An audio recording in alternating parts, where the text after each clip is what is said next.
Okay, तो चलते हैं सी प्लस प्लस प्रैक्टिकल की तरफ। हमारा जो पहला प्रैक्टिकल है, तो सबसे पहले हम इसे ऑन करेंगे। मे बी थोड़ा सा टाइम ले, it's fine. So this is Dev C plus plus. आपके पास ये ऊपर टैब्स आ रहे हैं, नीचे कुछ उसके शॉर्ट कोड्स लिखे हुए हैं एंड सो ऑन। तो आपने क्या करना है, सबसे पहले you have to go here. बेशक आप यहाँ पर न्यू है या फाइल के ज़रिए भी न्यू सोर्स फाइल को हम ओपन करेंगे। प्रोजेक्ट की ओपन करने की ज़रूरत नहीं है, it is for C S students. हमारा काम क्या, आपने एक सोर्स फाइल को ओपन करना है। ये एक वर्ड की फ़ाइल की तरह हो जाएगी। तो मैं यहाँ पर शॉर्ट कोड से ओपन करता हूँ सोर्स फाइल, या आपके पास एक टाइटल सारे का सारा आ जाएगा। इसी तरह और इसके अंदर आप सारी स्टेटमेंट्स को इस तरह लिख सकते हैं। इसी तरह अगर आपने कोई कोड पहले से सेव किया हुआ है और उसको ओपन करना है, तो उसके लिए फिर हम ओपन की तरफ जाएंगे। जैसे कि मैंने यहाँ पर पहले एक प्रोग्राम सारे का सारा लिख कर रखा हुआ था, ताकि हमारा टाइम ज़ाया ना हो। तो ये हमारी वो वाली फ़ाइल ओपन हो जाएगी।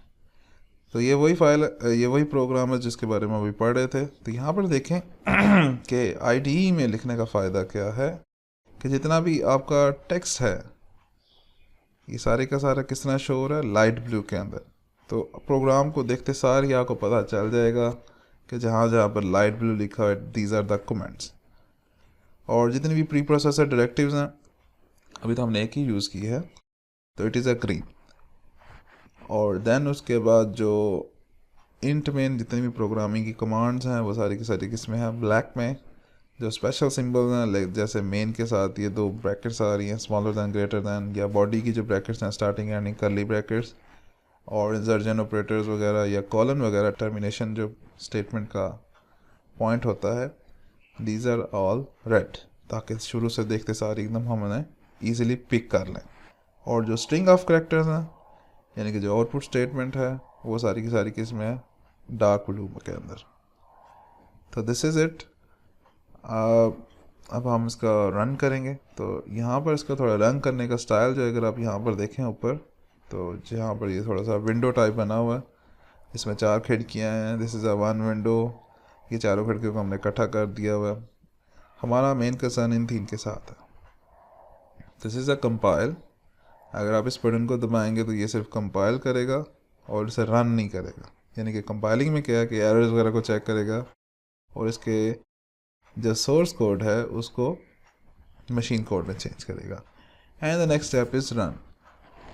चूँकि हमारे छोटे से कोड हैं, इसलिए हम थर्ड ऑप्शन को यूज़ करेंगे, which is a compile and run. जब बहुत बड़ा कॉम्प्लेक्स सिचुएशन होगी, देन हम इसके बारे में देखेंगे। तो मैं इस बटन को दबाता हूँ, तो दिस इज़ इट, ये कंपाइलिंग। नो, और ये देखें, ये सारे का सारा हमारे पास आउटपुट आ गई। तो आउटपुट हमेशा न्यू विंडो के अंदर आएगी, which is black, like this one. मैं इसको थोड़ा इधर कर लूँ। सबसे पहले नीचे देखते हैं कंपाइलिंग लॉग। तो ये है कंपाइलेशन रिजल्ट्स, एरर 0, वार्निंग 0। हमें सिर्फ इन दोनों चीज़ों को देखना है, बाकी नीचे जो लिखा हुआ है उस चीज़ की तरफ ना जाएं। हाँ, ये जो टाइम है इसको आप देख सकते हैं, कंपाइलेशन टाइम 5.16 सेकंड लगे, कंपाइल हो गया, साथ उसने हमें आउटपुट दे दी। तो आउटपुट में देखें, this is welcome to C plus plus an explanation mark, press any key to continue. चूँकि हमने आगे कुछ लिखा ही नहीं हुआ, तो जस्ट एंटर दबाएंगे तो इट्स नथिंग। लेकिन बाज़ का इनपुट होती है, तो इनपुट की दफ़ा फिर हम इनपुट लिखेंगे। अब देखते हैं कि अगर हम टर्मिनेशन नहीं लगाते तो फिर क्या होगा, व्हाट काइंड ऑफ एरर। यानी कि एरर तो आना ही आना है, लेकिन फिर क्या इधर क्या चेंजेस आएंगे इस साइड पे, यानी कि जो कंपाइल लॉग है। तो again we have to run, let's see. देखें साथ ही नीचे आ गया कि अनएक्सपेक्टेड टर्मिनेशन बिफोर रिटर्न, यानी कि उसने हमें ये बता दिया कि भाई ये ज़्यादातर जो एरर हो सकता है ये क्या है कि आपने सेमीकोलन नहीं लगाया, टर्मिनेशन नहीं। अब आईडी में देखें कि वो लाइन जो है, जिस लाइन में एरर होगा उसे नेक्स्ट वाली हाईलाइट होगी, ठीक है। यानी कि इस लाइन के यहाँ पर लास्ट पर एरर आना था, जिसकी वजह से एरर आया है, तो उसने जो नेक्स्ट लाइन है उसको हाईलाइट कर दिया है कि भाईजान आप जो है पहले ऊपर देखें, इधर इस हाईलाइटेड लाइन के ऊपर। चूंकि इस हाईलाइटेड लाइन के स्टार्ट से एरर आया, क्योंकि आपको पता है कि कंपाइलर जो है वो ये एंटर वगैरह या स्पेसेस को नहीं देखता। तो इसलिए चूँकि रिटर्न 0 से पहले सेमी कॉलन आ रहा था तो उसने रिटर्न 0 को हाईलाइट कर दिए। तो आपने भी जब एरर देखना होगा, जिस जगह पर एरर आ रहा है, अगर तो वो किसी लाइन के लास्ट पे आ रहा है तो उससे नीचे वाली लाइन हाईलाइट होगी। अगर किसी लाइन के सेंटर में आ रहा है तो फिर क्या होगा, हम उसको भी देख लेते हैं। जैसे यहाँ पर हम सेमी कॉलन लगा लेते हैं और हम इंसर्शन ऑपरेटर को ही ख़त्म कर दें। तो लेट्स सी कि अब क्या बनता है, ये कंपाइलिंग में क्या प्रोसेस आता है, ये कोई आउटपुट आती भी है कि नहीं। देखा वही बात होगी कि जब आपकी लाइंस के सेंटर में कोई मसला आ रहा है तो फिर वही लाइन हाईलाइट होगी, लेकिन किसी लाइन के एंडिंग में प्रॉब्लम आ रही है, ज़्यादातर मीन टर्मिनेशन में पॉइंट आ रहा है, तो फिर वो नेक्स्ट लाइन हाईलाइट होगी। तो इस चीज़ को हमें थोड़ा सा देखना है और ध्यान रखना है। जैसे जैसे हम प्रैक्टिकल्स आगे करेंगे तो हमें इसके साथ साथ पता चलता जाएगा। अब यहाँ पर हम देखते हैं कि बैकस्लैश n जो कि नेक्स्ट लाइन पे कन्वर्ट करने के लिए यूज़ होता था, हमें आउटपुट पे शायद उस तरह नज़र नहीं आया। तो लेट्स अप्लाई है एक बैकस्लैश n में यहाँ पर भी एक एस्केप सीक्वेंस जो है वो लगा देता हूँ, तो फिर हमारी आउटपुट में क्या फ़र्क आएगा। तो दिस इज़ इट।